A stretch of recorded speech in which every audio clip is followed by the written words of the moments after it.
അപ്രതീക്ഷിതമായി ഒരു യുദ്ധമുണ്ടായാൽ അതിനെ അതിർത്തിയിൽ ചെറുത്തു നിൽക്കാൻ 2 ആഴ്ച വരെ മാത്രമേ സാധിക്കൂ, അതിനുള്ള ആയുധങ്ങൾ മാത്രമേ പോളണ്ടിനുള്ളൂ എന്ന് തുറന്നു പറഞ്ഞിരിക്കുകയാണ് രാജ്യത്തെ ദേശീയ സുരക്ഷാ ബ്യൂറോയുടെ തലവൻ ഡാരിയസ് ലൂക്കോവ്സ്കി. അതുകൊണ്ട് തന്നെ റഷ്യൻ ആക്രമണത്തെ ചെറുക്കാൻ ആവശ്യമായ ആയുധശേഷി ഉയർത്തുന്നതിനായി പോളണ്ട് ആയുധ ഉൽപാദനം വർദ്ധിപ്പിച്ചുകൊണ്ടിരിക്കുകയാണെന്നും അദ്ദേഹം വ്യക്തമാക്കിയിട്ടുണ്ട്. നാറ്റോ അംഗമായ പോളണ്ട് റഷ്യയുടെ കാലിനിൻഗ്രാഡ് എക്സ്ക്ലേവുമായി 144 മൈൽ അതിർത്തി പങ്കിടുന്നുണ്ട്. എന്നാൽ നാറ്റോ രാജ്യങ്ങൾക്കെതിരെ ഒരു ആക്രമണാത്മക ഉദ്ദേശമില്ലെന്ന് റഷ്യ നിരന്തരം പറഞ്ഞിട്ടുമുണ്ട്. എന്നാൽ റഷ്യ ഉടനെ ഒരു ആക്രമണത്തിന് തുനിയുമോ എന്ന ഭയമാണ് പോളണ്ടിന് ഇപ്പോൾ ഉള്ളത്. എന്നാൽ ആ ഭയത്തിന് കാരണം പോളണ്ടിന്റെ കരുതൽ ശേഖരം 5 ദിവസത്തെ യുദ്ധത്തിന് മാത്രമേ നിലനിൽക്കൂ എന്നുള്ളത് കൊണ്ടാണ്. യുദ്ധം എങ്ങനെ വികസിക്കുന്നു എന്നതിനെ ആശ്രയിച്ച് നിലവിലെ ആയുധശേഖരം ഉപയോഗിച്ച് 1-2 ആഴ്ച പ്രതിരോധ പ്രവർത്തനങ്ങൾ നിലനിർത്താൻ കഴിയുമെന്ന് വിശ്വസിക്കുന്നുവെന്നുമാണ് ലൂക്കോവ്സ്കി പറഞ്ഞിരിക്കുന്നത്. ലൂക്കോവ്സ്കിയുടെ അഭിപ്രായത്തിൽ പഴയ ആയുധ സംവിധാനങ്ങളുടെ കാര്യത്തിൽ സ്ഥിതി ഏറ്റവും നിർണായകമാണ്. കാരണം അവയുടെ ഉൽപാദനം രാജ്യം ഇതിനകം നിർത്തിവെച്ചിരിക്കുകയാണ്. യുക്രൈന് ആയുധങ്ങൾ വിതരണം ചെയ്യുന്നതിനായി പോളണ്ട് തങ്ങളുടെ ശേഖരം വറ്റിച്ചു കളയുകയാണെന്നാണ് ലൂക്കോവ്സ്കി പറഞ്ഞത്. പക്ഷേ അത്തരം നീക്കങ്ങളൊക്കെ വളരെ ജാഗ്രതയോടെ ചെയ്യണമായിരുന്നുവെന്നും ആയുധങ്ങൾ ഉൽപ്പാദിപ്പിക്കണമെന്നും അദ്ദേഹം പറയുന്നുണ്ട്. യുക്രൈൻ സംഘർഷം തുടരുന്നിടത്തോളം സൈനിക ശേഷി പുനർനിർമ്മിക്കാൻ പോളണ്ടിന് സമയം ലഭിക്കുന്നുണ്ട്. പക്ഷേ യുദ്ധത്തിൽ ഇനി ഏത് നിമിഷവും റഷ്യ വിജയക്കൊടി പാറിക്കുമെന്നുള്ളത് കൊണ്ട് തന്നെ റിസ്ക് എടുക്കാൻ പോളണ്ട് തയ്യാറല്ല. പോളണ്ട് മാത്രമല്ല, മറ്റു പല നാറ്റോ രാജ്യങ്ങൾക്കും ഈ ഭയമുണ്ട്.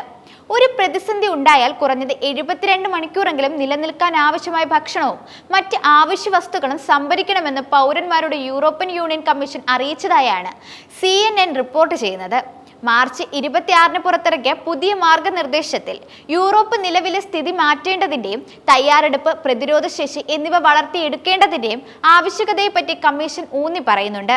യൂറോപ്പ് അപകട സാധ്യതയും അനിശ്ചിതത്വവും നിറഞ്ഞ ഒരു പുതിയ യാഥാർത്ഥ്യത്തെ അഭിമുഖീകരിക്കുകയാണെന്നാണ് ഏറ്റവും പുതിയ റിപ്പോർട്ട്.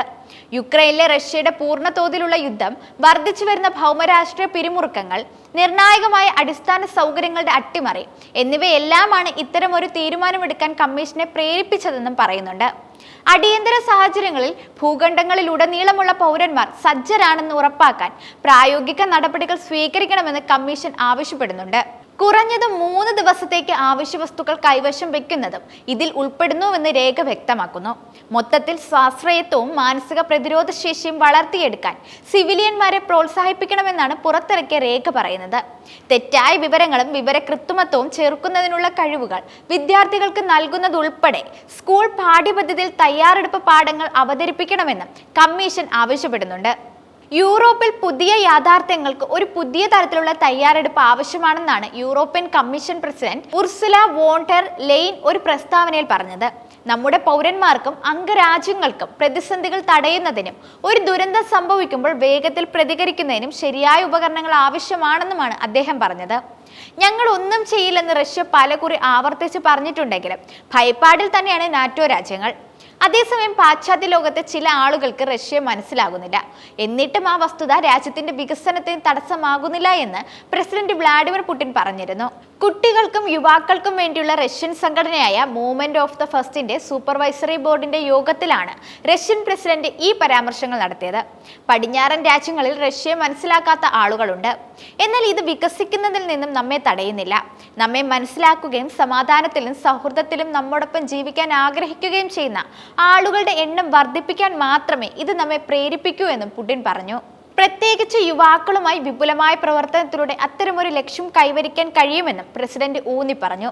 രാജ്യത്തിന്റെ ഭാവിയുടെ അടിത്തറ സൃഷ്ടിക്കുകയും ഈ രാജ്യത്തെ വിലമതിക്കുകയും ചെയ്യുന്നവരായ യുവാക്കൾ, കുട്ടികൾ, കൗമാരക്കാർ എന്നിവരുമായി നാം സജീവമായും ഫലപ്രദമായും പ്രവർത്തിച്ചാൽ ഈ മേഖലയിൽ വിജയം നമ്മെ കാത്തിരിക്കുന്നുവെന്നും അദ്ദേഹം പറഞ്ഞു. പുടിന്റെ നേരിട്ടുള്ള പിന്തുണയോടെ 2022-ൽ സ്ഥാപിതമായ മൂവ്മെന്റ് ഓഫ് ദ ഫസ്റ്റ് രാജ്യവ്യാപകമായി ഒരു പ്രധാന സംഘടനയായി വളരുകയാണ്. രാജ്യത്തെ യുവാക്കളെ അവരുടെ ജീവിതത്തിൽ വിജയിപ്പിക്കുക എന്നതാണ് ഗ്രൂപ്പിന്റെ പ്രധാന ലക്ഷ്യമെന്നാണ് പുടിൻ പറയുന്നത്. പൊതുവെ ഒന്നും ആവശ്യമില്ലെന്നും എല്ലാം ശരിയാണെന്നും അവർ കരുതിയാലും മിക്കവാറും എല്ലാ വ്യക്തികളും വിജയം ആഗ്രഹിക്കുന്നുണ്ട്. ഈ വിജയം കൈവരിക്കുന്നതിന് നിങ്ങൾ ജീവിതത്തിൽ നിങ്ങളുടെ പാത കണ്ടെത്തുകയും നിങ്ങളുടെ ജീവിതം സമർപ്പിക്കാൻ തയ്യാറായ ഒരു വ്യാപാരം കണ്ടെത്തുകയും വേണം.